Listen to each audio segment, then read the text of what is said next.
Ahoy, this is David Perry with the third installment of my Ahoy online TV series. And so many industries are learning how to deal with what I call going from the great pause into the great return. And one of them that a lot of people are focused on, of course, is the real estate industry. So my conversation today is a longtime friend and colleague and realtor extraordinaire, Mike Tekulsky. Mike, welcome to the Ahoy Show. Thank you, David. Nice to see you. Thank you. Well, first and foremost, tell us where you are right now and what is it like in San Francisco? So right now I'm in the Castro district of San Francisco. And the city is, it's definitely, there's some changes here.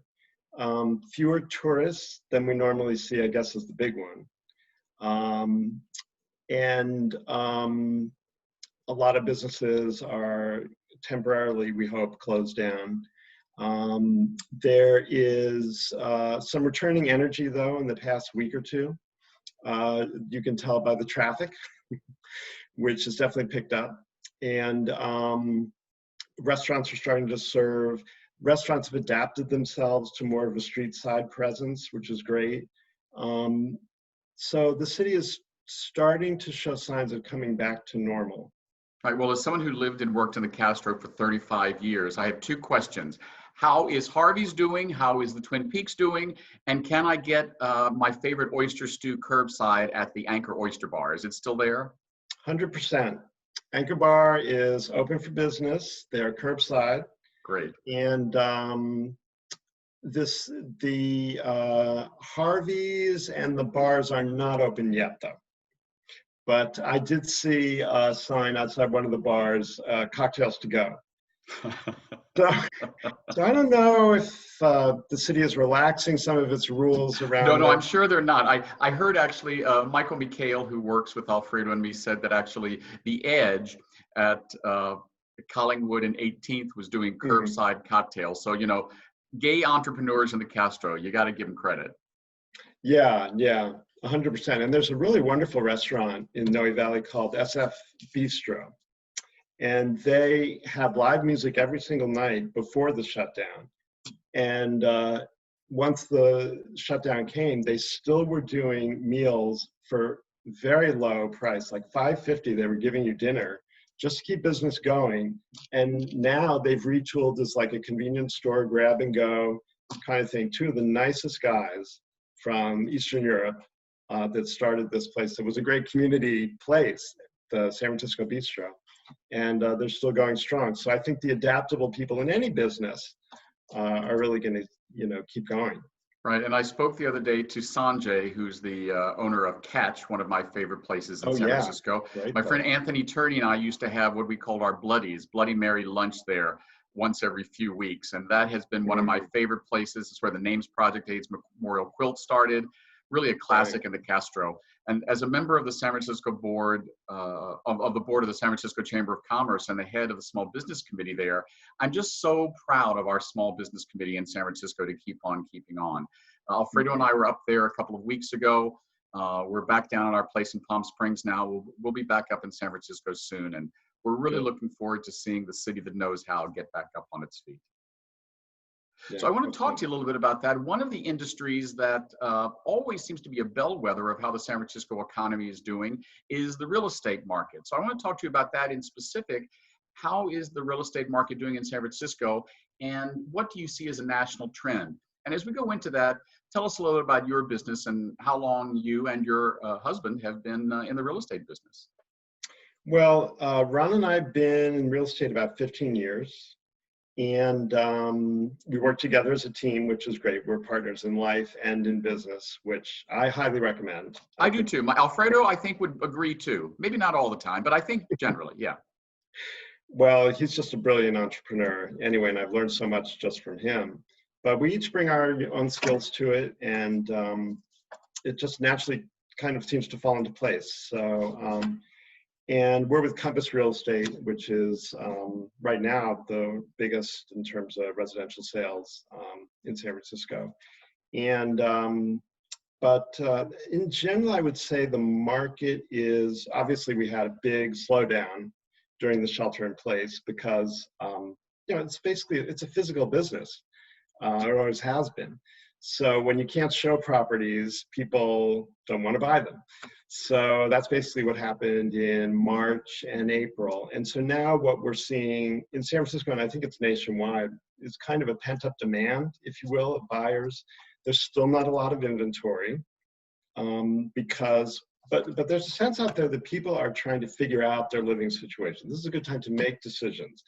We've had the new normal for long enough that people can sort of see how they want to maybe structure their lives going forward. And so it's made some interesting changes, as you can imagine. So a lot of city people are looking to buy second homes. The second home market is on fire. And by second homes, you mean like north to Sonoma, East Bay, places like that? Yes. Anything within 1 to 2 hours driving distance of the downtown center. And so people aren't so much panicking and putting their home on the market in San Francisco as looking into buying an affordable second home somewhere else in Sonoma or the Sierra foothills or an outer suburb, Concord. So all of those realtors are really experiencing an uptick in activity. The kinds of homes that are desirable has changed. The homes, people used to want big open spaces. Well, now after sheltering in place with their beloved family members for several months, it's not so bad to have a lot of smaller rooms, multi-purpose rooms that can be used for multiple purposes. I.e. home office. A home office, exactly. Video studio. Right, exactly. Yeah, video studio, gym.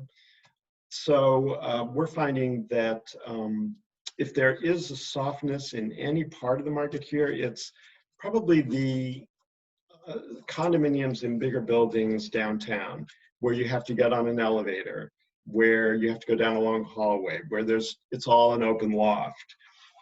There's about 75 two-bedroom condos for sale in South of Market and South Beach, which is sort of our downtown residential area. And that's kind of high for right now. So, but we haven't seen huge price drops. Single-family homes are still getting multiple offers, especially on the west side of the city or Noe Valley. A Noe Valley house just got 4 offers and sold for $300,000 over asking price, $1,700 a square foot, which for us is high. It would be high even for a luxury condominium. So I would say there's no panic, but there's just kind of a restructuring. Well, how do I really want to live, and how do I want to live in this pandemic, or who knows what's coming down the road next time. So. Right. I remember when it started, I have several friends who are realtors because in San Francisco, it's everybody does. Everyone has a friend who's a realtor, right? Present company included. I know there was some trepidation about when you were going to be able to show homes again.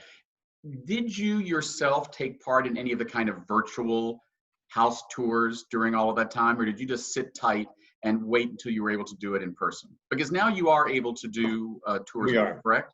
Yeah, we are. And I have not done one of those virtual tours, but I've seen them. And I think they're a good idea because people can ask the questions while you're there. The websites that we do are so robust now, though, because they have a video tour, they have 3D Matterport. So you can just, kind of like Google Maps when you're going down the street, you can go into the house and go into the different rooms.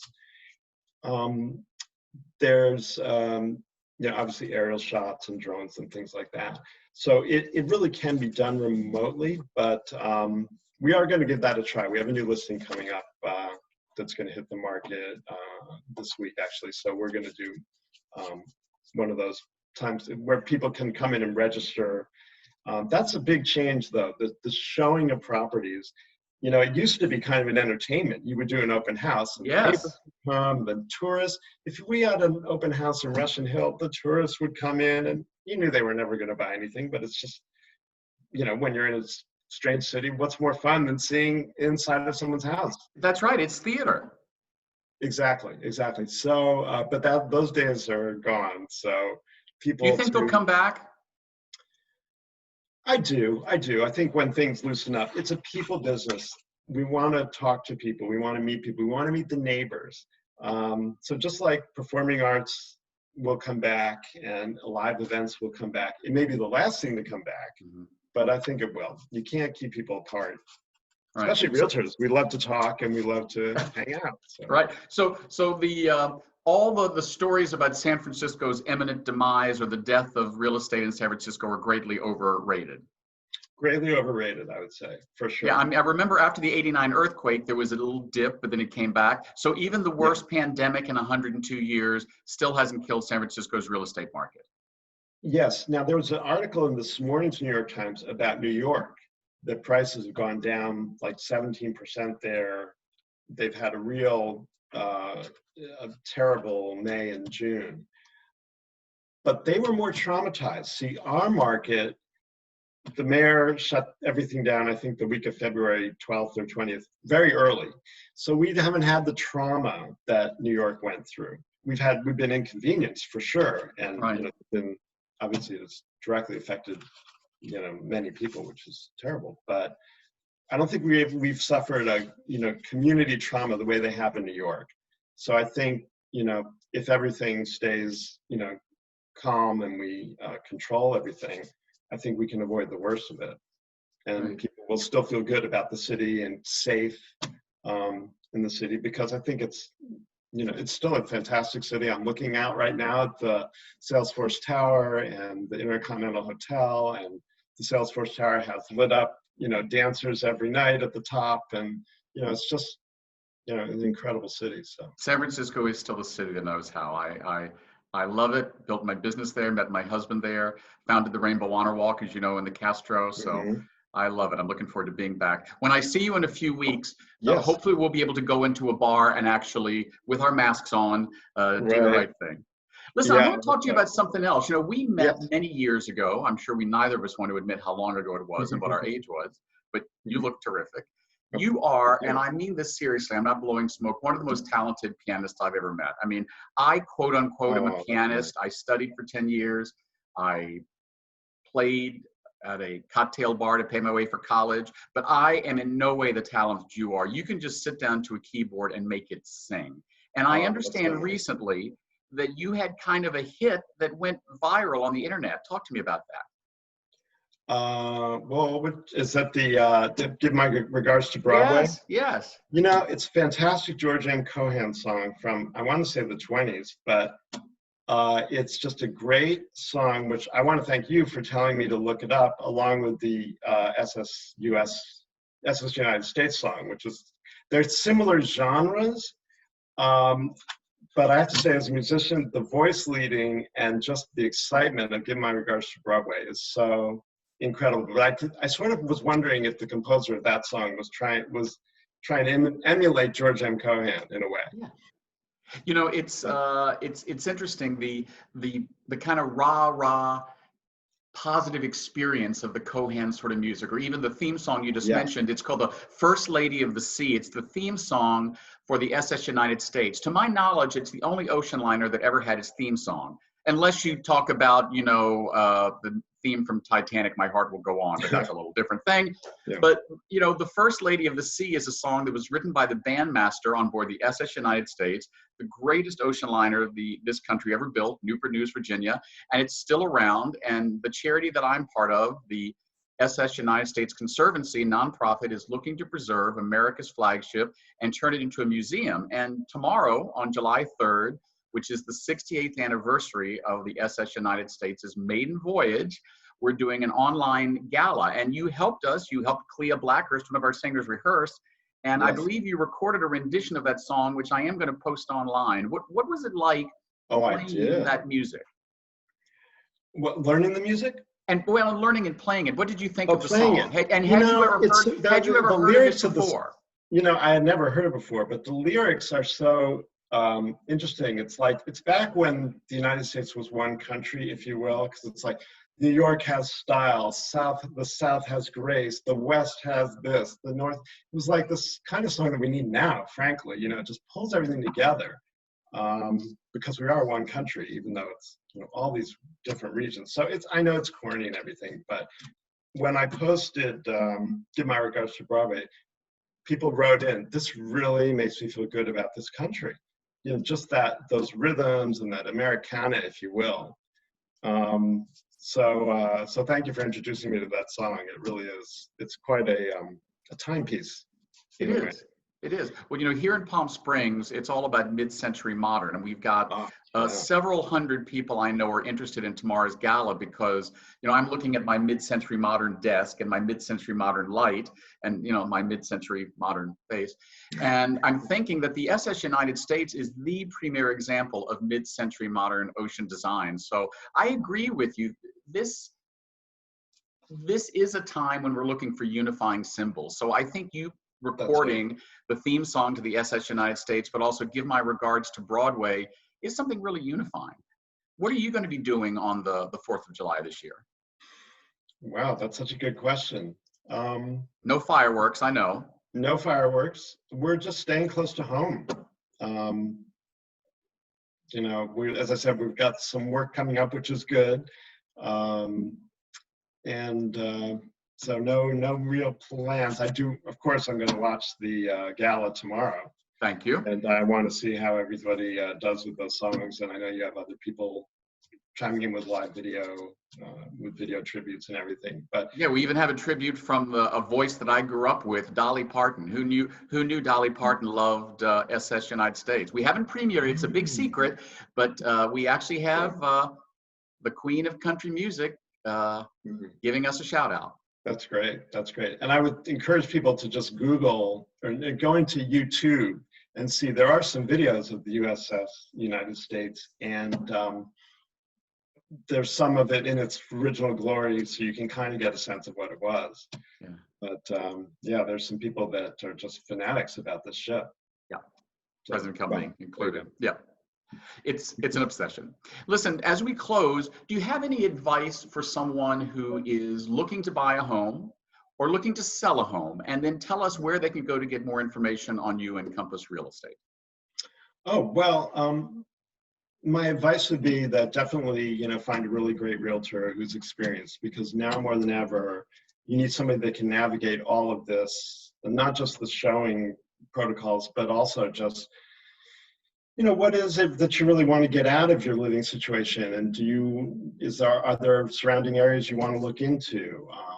What do you want to do with your investments? Is this the time to sell an investment property and do a 1031 exchange, a tax deferred exchange? And just the realtor that knows all the neighborhoods that you might not be able to have time to explore yourself, being sheltered in place, and that can just kind of help you navigate, because you can't necessarily go out and touch and feel the property the way we used to. So finding a great realtor, somebody that's been experienced in the market a long time. Ron and I are at Tekulsky.com, or we can be reached at wtteam@compass.com. So that's great. Yeah, definitely find someone that's a local expert in the area you're looking at, and can help you navigate all of the different changes from the lenders to the inspectors, and also, if you're selling, a really good person who understands the importance of the online presence and the online marketing, because now more than ever, as we were talking about, it has to just basically, you know, do so much work in terms of duplicating the showing experience. Great. Well, sage advice. Thank you, Mike. And to paraphrase what you were playing this week on the piano, give my regards to Castro until I'm back there. We'll see you online tomorrow night for the gala, and my very best to Ron. Thanks for talking. Okay. Thanks, David. Bye-bye.